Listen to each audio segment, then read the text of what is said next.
Ça, c'est Dragon de poche. Parce que c'est un jeu de rôle de poche.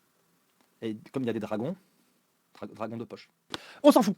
C'est un jeu de rôle qui permet de faire des aventures médiévales fantastiques et de combattre des dragons. Alors vous allez me dire, oui, moi, les dragons, les donjons, tout ça, eh bien je vous arrête tout de suite. Parce qu'en fait, ce qui fait l'originalité du jeu, c'est pas forcément la thématique. Il ne cherche pas à être original sur ce plan-là. Ce qui en fait l'originalité, d'abord, ce sont les tables de création qui font qu'on peut créer une aventure sur le pouce. Et c'est très pratique, d'autant que ça ajoute à la création des scénarios une dimension ludique qui, ne nous le cachons pas, manque assez souvent quand on est là à préparer nos petits scénars. Et en plus, le système, au lieu d'être du D20, eh ben, c'est 3d6, ce qui fait que ça tempère un peu la moyenne et que c'est un petit peu moins aléatoire, un peu moins cruel, vous voyez.